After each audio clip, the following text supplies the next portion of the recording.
Como eu faço para esquecer uma pessoa que me machucou, um episódio que foi muito doloroso na minha vida, um momento difícil que deixou uma ferida emocional aberta dentro de mim? Como eu faço para esquecer isso? Todos os dias eu recebo muitas mensagens de pessoas me perguntando exatamente essas coisas. Então, eu resolvi gravar este vídeo aqui para te explicar o que a ciência nos diz sobre as memórias que doem. E para isso, eu vou te ensinar como as memórias funcionam no cérebro humano. Por que você lembra de algumas coisas e não lembra de outras? E por que as memórias que machucam parecem ser tão mais fortes dentro de nós? Todos nós temos memórias ruins, memórias que incomodam, e hoje você vai entender como essas memórias funcionam no teu cérebro e o que você pode fazer para lidar com elas.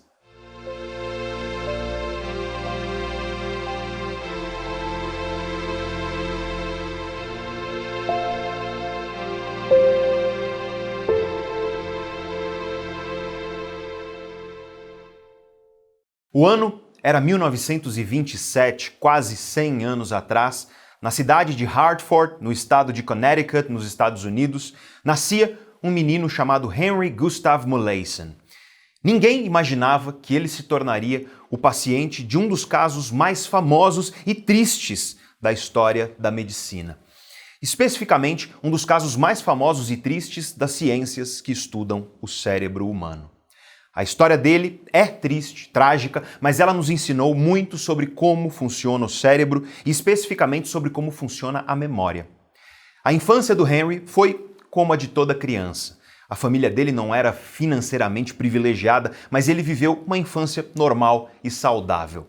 Acontece que, por volta dos 10 anos de idade, o Henry estava andando de bicicleta e caiu. Na queda, ele bateu forte com a cabeça. E pouco tempo depois, ele começou a sofrer com crises epiléticas.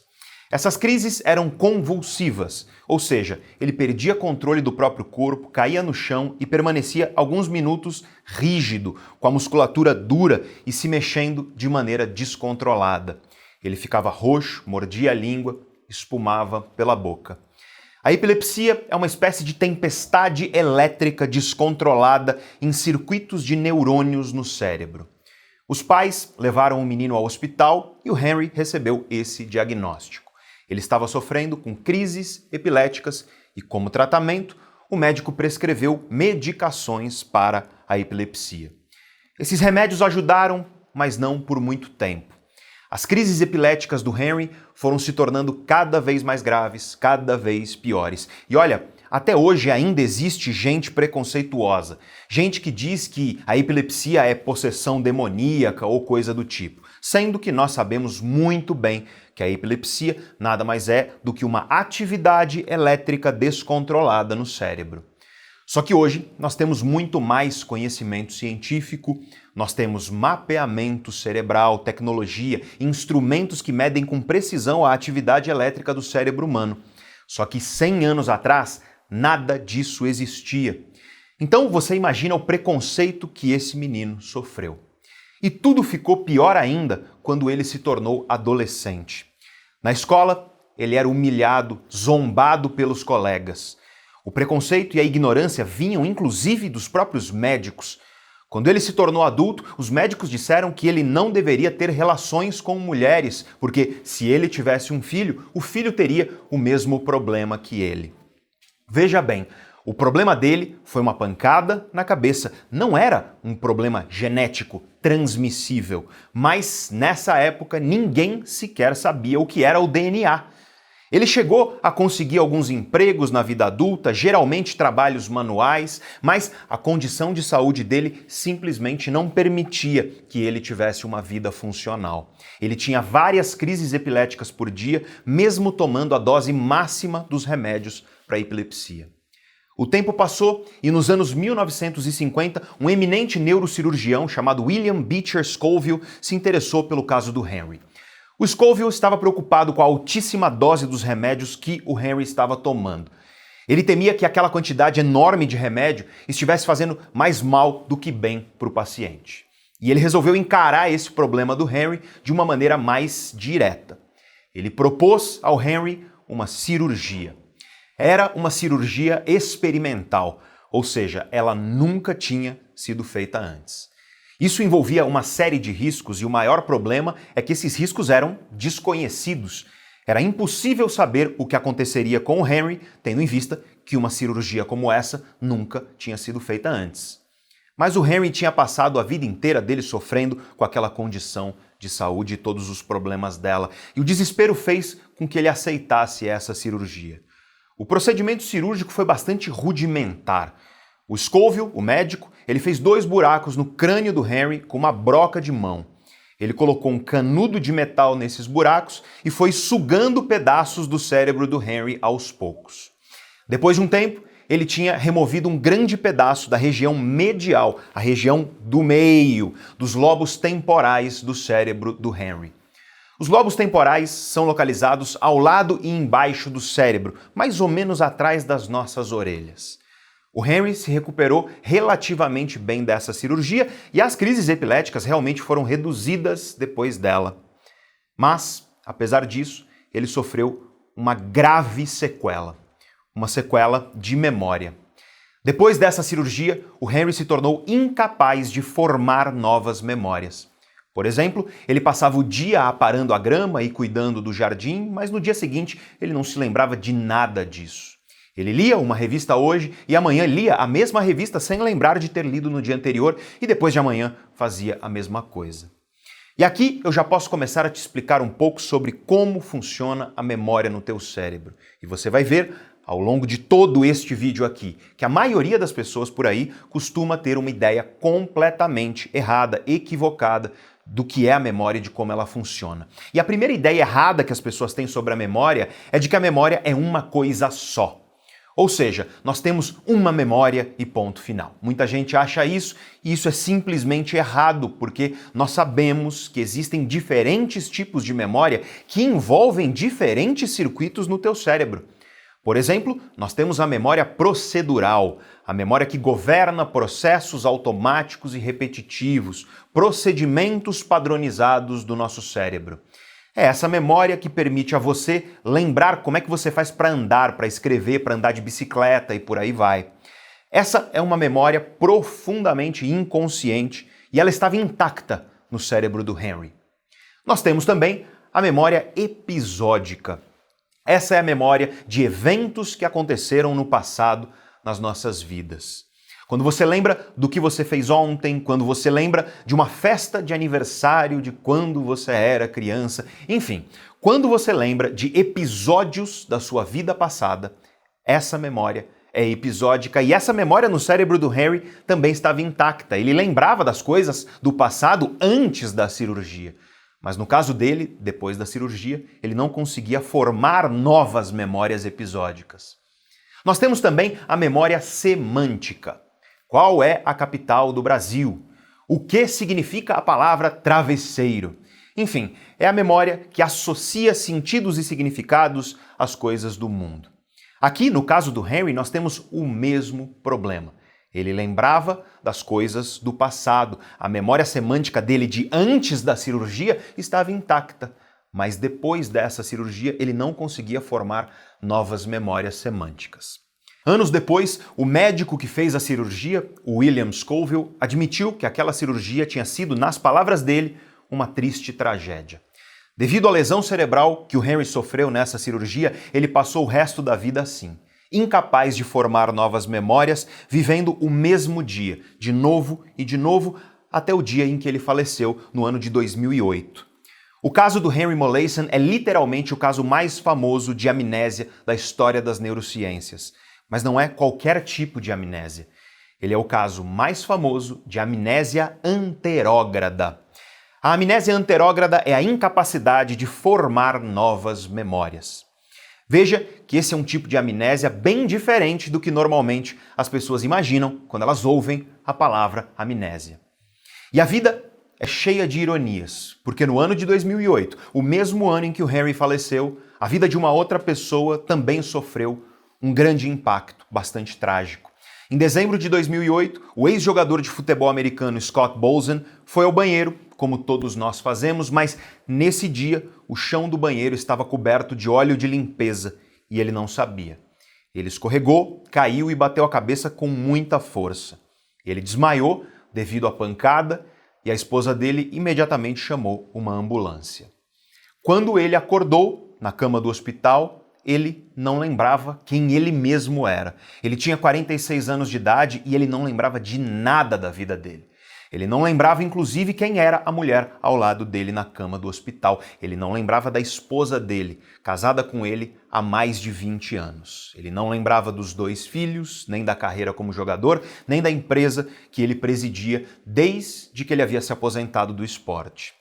Anos depois, ele escreveu um livro contando a história e a luta dele com a amnésia. E nesse livro, ele diz com essas palavras: "Meu poço de escuridão parecia não ter fundo.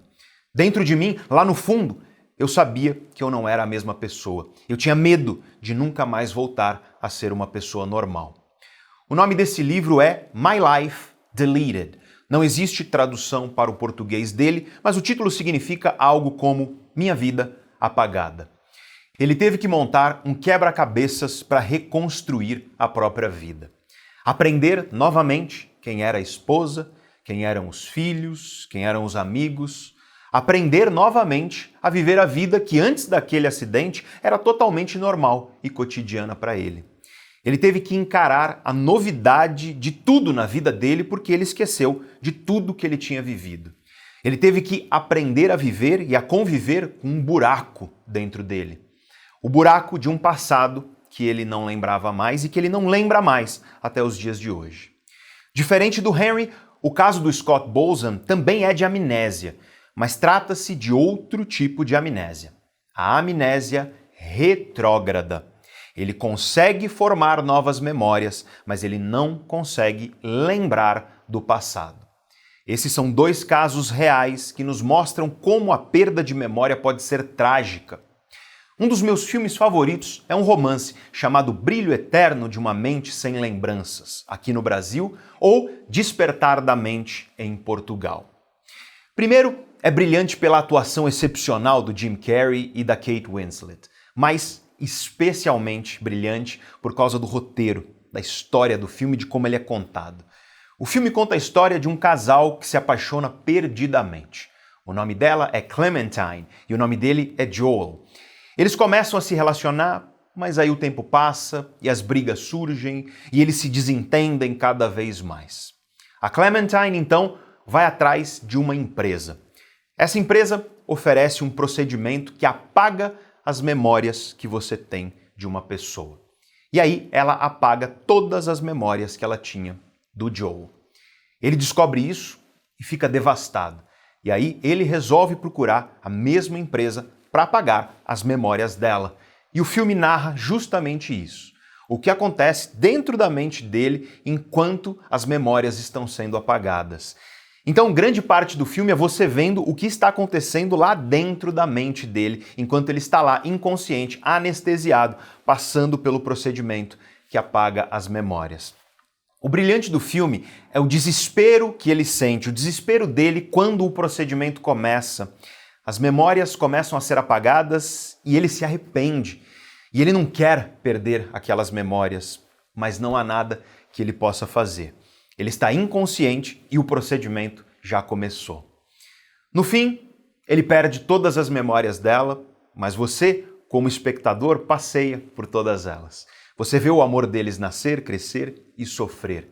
E no final, eles 2 se encontram novamente por acaso. Um não lembra do outro por causa do procedimento, mas você vê ali que começa a nova chama de um romance. E assim o filme termina com uma lição que, para mim, é a seguinte: fugir das nossas memórias não costuma funcionar. Elas retornam mesmo quando nós não queremos. Talvez uma mensagem mais romântica desse filme seja que um grande amor transcende as memórias e mesmo se você apagar as memórias desse amor, ele ainda estará lá dentro de você. O filme é lindo, é esquisito, é emocionante, é engraçado, eu recomendo. E quanta gente gostaria que existisse essa tecnologia, uma tecnologia capaz de apagar as memórias de uma pessoa, uma paixão não correspondida, alguém que nos rejeitou, alguém que nos machucou. Eu tenho certeza que vários de vocês aí topariam passar por esse procedimento, caso ele existisse. Acontece que ele não existe. Não existe procedimento que apaga as tuas memórias. Alterar memórias no cérebro, inclusive, é algo que geralmente acontece por acidente e que tem consequências bastante trágicas. Eu te contei as histórias do Henry e do Scott Boson para você ver as graves consequências da perda de memória na vida humana, seja ela a amnésia retrógrada ou a amnésia anterógrada. O tema aqui do nosso vídeo são as memórias que machucam, as memórias dolorosas das nossas vidas e como nós fazemos para lidar com elas. Então, eu já te digo desde já, você nunca conseguirá apagar uma memória como você apaga coisa do seu celular ou computador. Não existe remédio para isso, não existe cirurgia para isso, não existe procedimento que delete uma memória do seu cérebro. Quando isso acontece, é por acidente e você viu as graves consequências nas histórias que eu te contei no começo do vídeo. E isso pode te levar a ficar chateado ou desesperançoso. Você vira para mim nesse momento e pergunta, mas Pedro, se eu não consigo apagar uma memória para esquecer uma coisa da minha vida, para esquecer alguém, então como é que eu vou lidar com isso? E eu digo, calma, não se desespere. A boa notícia é que nós temos conhecimento científico sólido sobre isso. E é justamente isso que nós faremos a partir de agora. Eu vou te ajudar a entender a sua memória e te ensinar a lidar melhor com as suas memórias dolorosas. Mas antes disso, deixa eu te contar uma coisa. Eu não sei você, mas eu acho que estudar o cérebro, a mente, as emoções, o comportamento, eu acho tudo isso simplesmente fantástico. Eu amo fazer isso. Mas eu suspeito que você também goste, né? Afinal, você chegou até aqui nesse vídeo, aqui no nosso canal. E se você chegou até aqui é porque esses assuntos te encantam, tal como eles encantam a mim. E foi justamente pensando nisso que eu criei um grupo VIP, totalmente gratuito. É um grupo de pessoas interessadas em autoconhecimento. Uma lista VIP de pessoas que recebem um e-mail meu toda segunda-feira. Esse e-mail é curto, ele é objetivo e nele você vai encontrar pílulas de autoconhecimento. Uma ideia minha para você refletir sobre a tua própria existência. 2 ideias de grandes pensadores. São frases, citações, reflexões que mudaram a minha vida e que certamente vão mudar a sua também. E 3 recomendações de filmes, séries, livros, vídeos e por aí vai, que é para você enriquecer cada vez mais a tua mente. 1, 2, 3 pílulas de autoconhecimento toda segunda-feira gratuitamente no seu e-mail. E se você quer fazer parte dessa minha lista VIP, é muito simples. Eu vou deixar um link aí embaixo, fixado no topo dos comentários. É o primeiro comentário de todos que você encontra aí embaixo. Clica nesse link, toca nesse link, vai lá e cadastra teu e-mail na página que vai aparecer, segue as instruções que aparecem logo depois e na próxima segunda-feira você já vai receber as suas primeiras pílulas de autoconhecimento lá no seu e-mail cadastrado. Aqui na Neurovox, o nosso lema é o seguinte: autoconhecimento é liberdade. Quanto mais você entende sobre você mesmo, teu cérebro, tuas emoções, mais você se torna livre de verdade, mais você assume o controle da sua vida. E é isso que nós fazemos aqui no canal. 1 ou 2 vezes por mês, nós postamos um vídeo que vai te ajudar a entender as engrenagens da tua mente, do teu cérebro, das tuas emoções, do teu comportamento, da tua vida. E muitas pessoas me perguntam o seguinte: mas Pedro, por que você só posta 1 ou 2 vezes por mês? Eu adoraria postar mais, gente, mas não dá. O YouTube não é a minha profissão. Eu sou professor, eu tenho muitas responsabilidades fora daqui das redes sociais. E um vídeo como esse, com a profundidade que nós trazemos aqui, você deve imaginar, demora para ser preparado, é muito estudo, muita pesquisa, preparação para cada vídeo que nós postamos no canal. Então o máximo que nós conseguimos é isso, 1 ou 2 vezes por mês. Mas isso te garante uma coisa muito importante. Cada vídeo é feito com um carinho imenso, para ser realmente transformador. Só que isso traz um problema para nós aqui na Neurovox. O algoritmo do YouTube tende a preferir canais de entretenimento, canais que trazem diversão. E nós somos um canal de conhecimento. E além disso, o algoritmo tende a preferir canais que postam muito, com alta frequência, muitos vídeos. E nós postamos vídeo 1 ou 2 vezes por mês. Então, crescer aqui para nós é bem difícil. E nós só crescemos graças a você. Se você gosta do nosso trabalho, o maior gesto de gratidão que você pode demonstrar para o nosso canal é tocando no botão de se inscrever aí embaixo. E se você já for inscrito, é ativar o sininho de notificações que aparece ao lado do botão de inscrição quando você já é inscrito. Isso ajuda muito o nosso canal a crescer e a chegar a cada vez mais pessoas, então eu te peço do coração para você se inscrever e ativar o sininho, se você puder e se você quiser, é claro. Além disso, toca no botão de curtir, no joinha, que também ajuda bastante. E se você conseguir, deixa um comentário também, me conta o que você está achando do vídeo, porque esses 4 gestos, se inscrever, ativar o sininho, curtir o vídeo e fazer um pequeno comentário, eles não tomam nem 1 minuto da sua vida e eles ajudam muito o nosso canal a driblar as dificuldades que um canal de conhecimento tem aqui na plataforma YouTube. E já que o assunto é conhecimento, bora voltar para o tema do nosso vídeo de hoje. Bom, já que você não consegue apagar memórias, como no filme Brilho Eterno de uma Mente Sem Lembranças, então o que nós podemos fazer? Primeiro, você precisa entender como as memórias se formam dentro de você. Afinal de contas, como é que você quer mudar uma coisa se você não entende como que ela acontece aí dentro de você?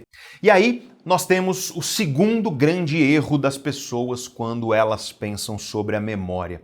É muito comum as pessoas acreditarem que a memória é como um filme, uma reprodução literal do que acontece no mundo, como uma espécie de cópia que o nosso cérebro faz das nossas experiências no dia a dia.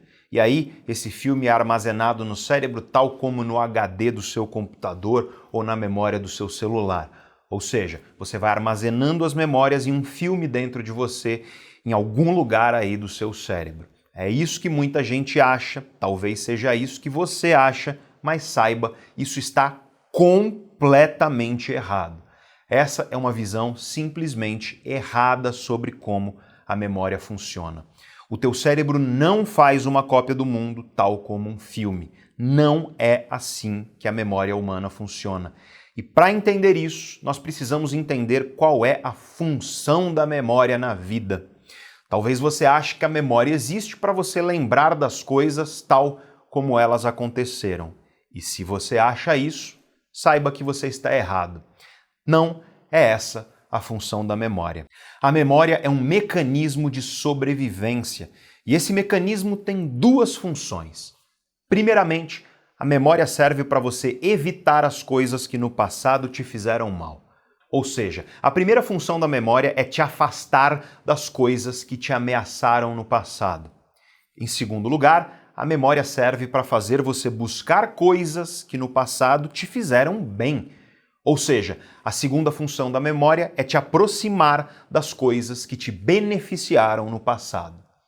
E se você é uma pessoa que já estuda um pouco sobre o cérebro humano ou já conhece o canal, você vai virar para mim e vai falar assim: mas Pedro, essas funções são muito parecidas com as funções das emoções, não é? Sim, exatamente. Assim como a memória, as emoções têm uma função de sobrevivência. Emoções positivas, como o prazer, têm a função de nos aproximar daquilo que é benéfico.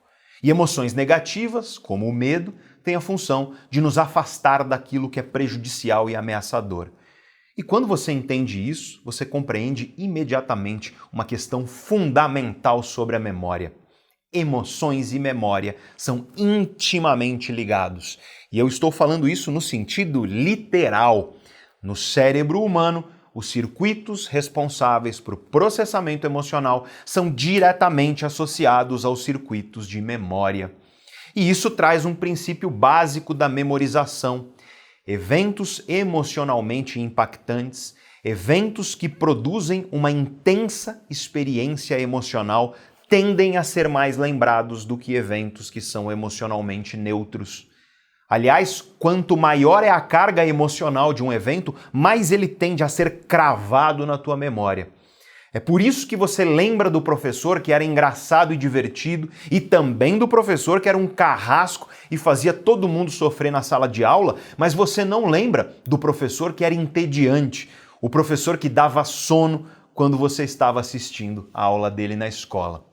E aí vem outra característica das emoções, que talvez você já tenha percebido na sua vida. As emoções não são equilibradas dentro de nós. As emoções positivas não têm o mesmo peso na sua vida que as emoções negativas. O peso das emoções negativas tende a ser maior. Já percebeu que eventos negativos têm maior peso do que eventos positivos na sua vida? Basta você comparar a duração de um orgasmo e de uma enxaqueca, a duração do prazer que você tem quando você come o seu prato predileto e a duração da dor de barriga que esse mesmo prato predileto pode te causar. A dor de perder $1.000 é maior do que o prazer de ganhar $1.000, são os mesmos $1.000, mas o evento negativo, a perda, é mais impactante do que o evento positivo, o ganho. E aqui eu estou falando apenas de coisas corriqueiras, coisas cotidianas do nosso dia a dia, porque quando nós observamos as grandes coisas da vida, a vida em um sentido mais amplo mesmo, aí você rapidamente consegue perceber que fracassos são mais impactantes do que sucessos, que as angústias são mais impactantes do que as alegrias, que as memórias que machucam são mais impactantes do que as memórias que alegram. Para pensar naquilo que a ciência chama de transtorno de estresse pós-traumático. É um transtorno neuropsiquiátrico que ocorre em pessoas que vivem situações extremamente traumáticas. Por exemplo, um sobrevivente de guerra que vê coisas horríveis durante a guerra. Ele pode desenvolver esse transtorno. Se isso acontecer, quando ele volta para o país dele, ele começa a apresentar uma série de sintomas. Um dos sintomas é que pequenos gatilhos fazem ele reviver de maneira intensa aquelas experiências horríveis. Por exemplo, o escapamento de uma moto faz barulho na rua. Esse som é semelhante ao som de uma arma disparando. E isso funciona como um gatilho emocional. E esse gatilho desencadeia uma experiência horrível na pessoa. Ela começa a reviver todo aquele trauma de maneira muito intensa, vívida, de maneira muito real e visceral. Isso é bastante comum em pessoas que sofrem com transtorno de estresse pós-traumático. E é por isso que essas pessoas precisam de acompanhamento psiquiátrico e também de psicoterapia como tratamento. Mas veja só, não existe o oposto positivo do estresse pós-traumático. Não existe o outro extremo.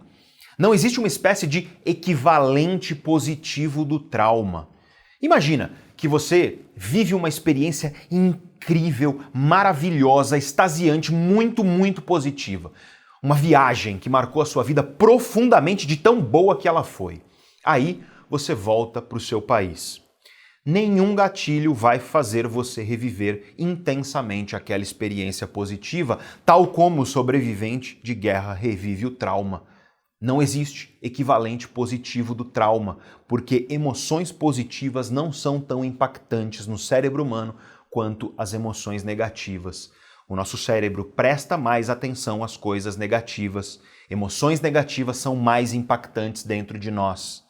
E nessas horas você vira para mim e pergunta: mas Pedro, por que as nossas emoções são assim? É porque isso também é questão de sobrevivência. Deixa eu te explicar isso com um exemplo que você vai entender perfeitamente. Imagina que você vivia 70 mil anos atrás, na época dos nossos ancestrais. Você vivia lá, na savana africana, em uma tribo de 30 pessoas. Sua vida era acordar junto com o sol, caçar, procurar comida para se alimentar naquele dia e amanhã repetir isso e depois, no dia seguinte, de novo e de novo. E aí você está passeando perto da aldeia onde você mora e você encontra um pequeno bosque. Nesse bosque, existem muitas árvores cheias de frutos gostosos que alimentariam a tua tribo por alguns dias. Você chega perto desse bosque, mas quando você está chegando você percebe um problema lá. Existe uma família de tigres dente de sabre morando lá. E se tem uma coisa que esses tigres adoram almoçar, são os seres humanos. Eis que você se depara com uma contradição emocional. Por um lado, emoções positivas aí dentro de você. desejo, esperança, vontade de sentir o prazer de comer aquelas frutas. Por outro lado, surgem emoções negativas dentro de você também, principalmente o medo de ser devorado por um tigre dente de sabre. Vamos supor que as emoções positivas predominam, que elas são mais impactantes.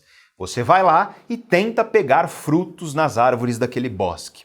Se você conseguir, ótimo, você tem comida para amanhã. Se você não conseguir, você morre. Sua vida acabou ali, seus genes acabaram ali, sua linhagem acabou ali. Agora, se as emoções negativas predominam, você vai embora dali, você não se arrisca e isso garante que você vai viver para procurar comida em algum outro lugar. Então, vamos pensar, do ponto de vista de sobrevivência, quem foi o cara que sobreviveu com maior probabilidade nessa situação? O cara que tinha um cérebro no qual as emoções positivas predominavam e que foi lá se arriscar para tentar pegar os frutos nas árvores? Ou o cara que tinha um cérebro no qual as emoções negativas predominavam e aí ele não se arriscou? E em termos estatísticos de probabilidade, o cara mais negativo tende a sobreviver com maior eficiência e nós herdamos nossos genes deles. É por isso que emoções negativas predominam e são mais impactantes. É por isso que nós prestamos mais atenção às coisas negativas do que às coisas positivas. É por isso que você abre um portal de notícias e sempre vai ter mais notícia de desgraça do que de coisa boa. É por isso que as pessoas param no trânsito para olhar um acidente, mas não param para olhar um gesto de gentileza. E é por isso que memórias que machucam são mais impactantes do que memórias alegres. O nosso ancestral, que era muito positivo, que ficava olhando para a beleza do céu, das árvores e das flores, esse cara não viu o tigre que estava embaixo da árvore ali, vindo morder a perna dele. Já o cara mais negativo, que prestava mais atenção, lembrava mais, era mais impactado pelo negativo, ele sobreviveu com maior eficiência e nós herdamos nossos genes dele.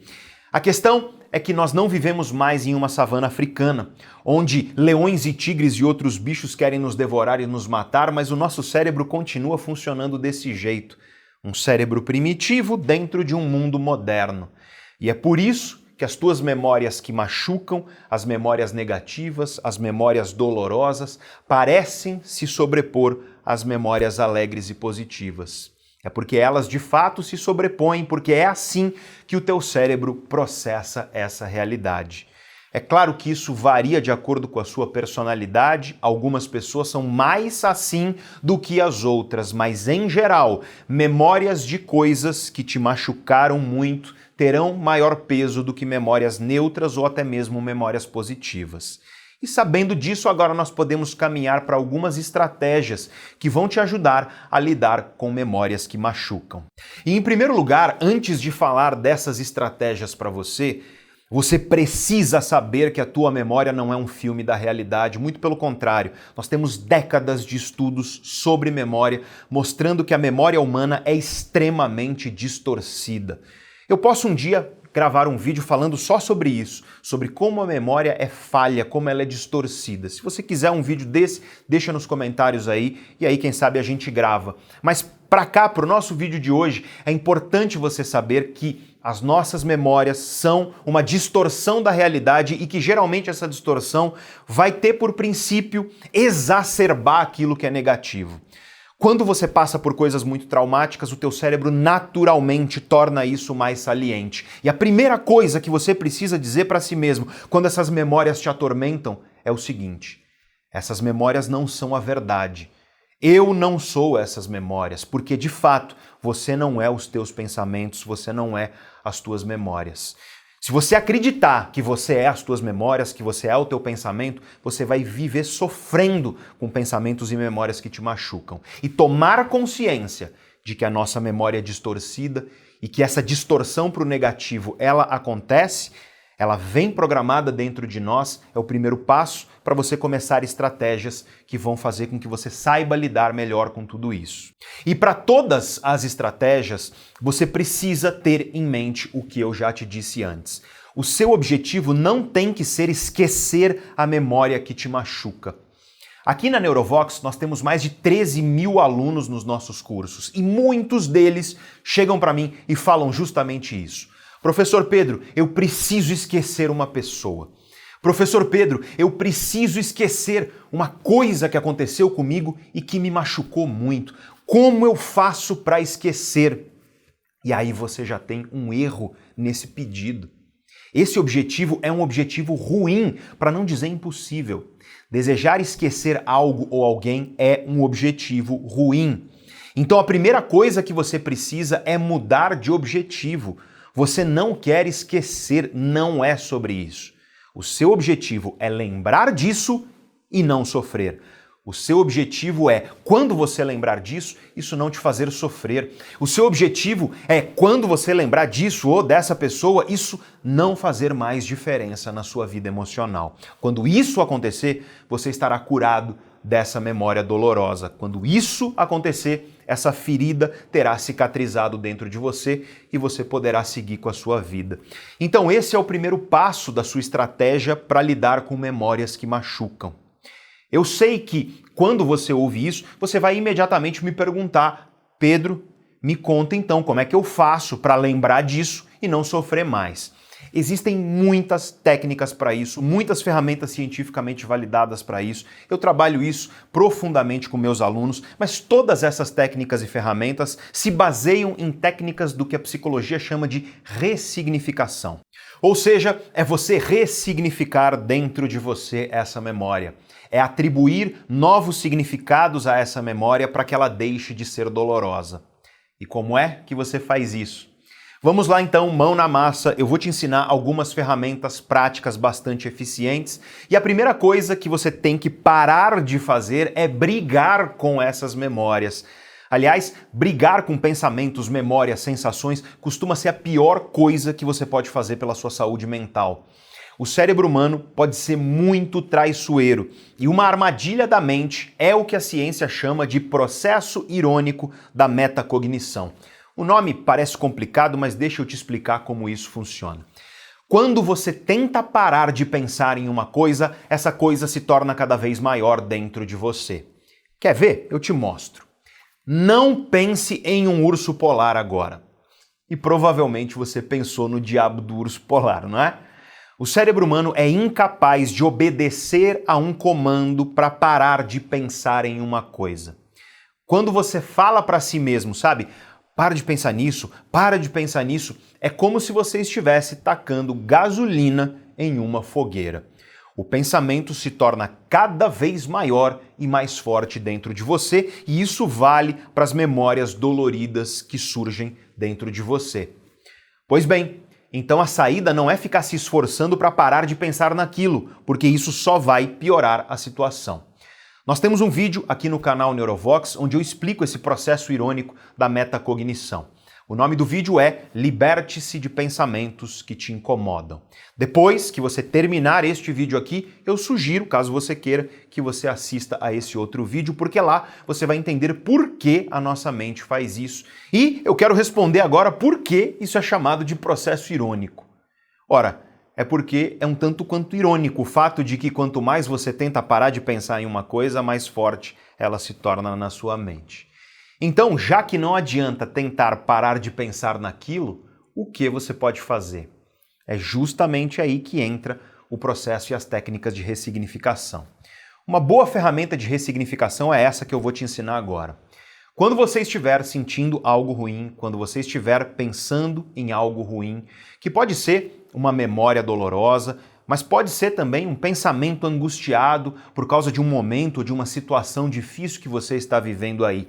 Quando você estiver passando por isso, em vez de você pensar, ai, como eu faço para parar de sentir isso? Como eu faço para sair disso? Como eu faço para esquecer isso ou esquecer essa pessoa? Em vez disso, fecha os teus olhos, respira fundo por 1 a 3 minutos. Respira fundo e solta o ar com calma, bem devagar. Respira de novo, segura um pouquinho e solta o ar devagar. E depois de respirar por alguns minutos, você vai fazer a seguinte pergunta para si mesmo: como essa dificuldade que eu estou passando pode me tornar uma versão melhor de mim mesmo? Como essa memória dolorosa disso que aconteceu pode me tornar uma versão melhor de mim mesmo. Parece simples, parece até bobo, mas quando você muda as perguntas que você faz para si mesmo, você muda as respostas que você dá para a tua vida. Se você quiser, você pode inclusive escrever, em vez de só pensar isso. Junto com essa ferramenta, você pode usar outra. É uma ferramenta de gratidão e a gratidão é poderosíssima.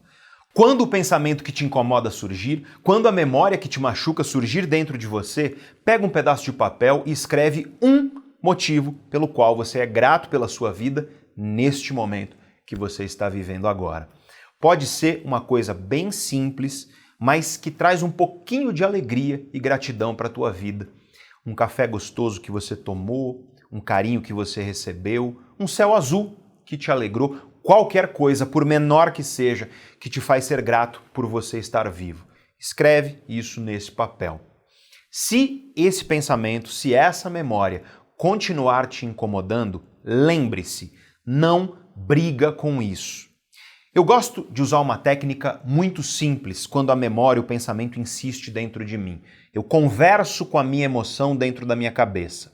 Se eu estou no chuveiro ou se eu estou sozinho, eu converso em voz alta mesmo, com a minha emoção. Se eu estou com pessoas ao redor, eu fecho os olhos, respiro desse jeito que eu te ensinei e aí eu converso dentro da minha mente, nos meus pensamentos. Eu olho para a emoção e eu falo o seguinte: você é bem-vinda aqui dentro de mim. Eu não vou brigar com você porque você está me ensinando a ser uma versão melhor de mim mesmo. E aí eu viro para mim mesmo e eu digo para mim mesmo, você está fazendo o seu melhor e você está exatamente onde você deve estar, aprendendo e crescendo. Eu sei que é difícil, mas nós estaremos melhores amanhã, continue a sua luta, eu tenho orgulho de você. Eu usei muito essas técnicas quando eu estava passando por um momento muito difícil da minha vida. Foi esse momento, aliás, que me fez criar esse canal aqui que você está assistindo. Usando essa ferramenta, eu percebi que para me tornar uma versão melhor de mim mesmo, eu poderia compartilhar com as pessoas o meu conhecimento. Eu poderia ajudar as pessoas a superar aquele mesmo sofrimento pelo qual eu estava passando. Foi assim, usando essas ferramentas, que eu criei esse canal em um dos momentos mais difíceis da minha vida.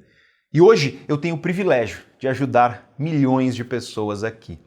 Aquela dor emocional, aquela dificuldade que eu passei foi horrível, foi muito ruim ter passado por aquilo, sentir aquilo, lembrar daquilo. Mas em vez de brigar, eu usei essa lembrança para aprender. Sim, está doendo, está ruim, mas você é bem-vinda aqui, dor. Você está me ensinando a superar, a ajudar outras pessoas, a ser uma versão melhor de mim mesmo. Hoje em dia, a memória do que aconteceu na minha vida entre o ano de 2015 e 2016 mudou. A memória disso me fazia muito mal, me machucava terrivelmente. Hoje em dia, ela está aqui comigo, só que ela não incomoda mais. Não foi do dia para a noite, levou bastante tempo para eu conseguir ressignificar tudo isso que eu vivi. E é por isso que você tem que ter carinho consigo mesmo, consigo mesma. Você está fazendo o seu melhor e você está exatamente onde você deve estar, aprendendo e crescendo. Eu sei que é difícil, mas amanhã você estará um pouquinho melhor. Então, continua a tua luta. Eu tenho orgulho de você. Você chegou até aqui, ao final de um longo vídeo, porque você valoriza o seu autoconhecimento. Então eu digo parabéns, como professor que eu sou, eu realmente tenho orgulho de você por ter chegado até aqui. Me conta aí nos comentários se esse vídeo foi proveitoso para a sua vida. Não esquece de se inscrever aqui no canal e de curtir o vídeo, porque isso nos ajuda muito. Compartilha esse vídeo com alguém que você sabe que precisa ouvir essa mensagem. E se você quiser fazer parte da minha lista VIP de contatos, para você receber as pílulas de autoconhecimento toda segunda-feira no seu e-mail, o link está aí embaixo, fixado no primeiro comentário, no topo de todos os comentários aí embaixo. Muito obrigado por ter ficado comigo até aqui no vídeo de hoje. Um grande abraço para você e eu te vejo no nosso próximo vídeo.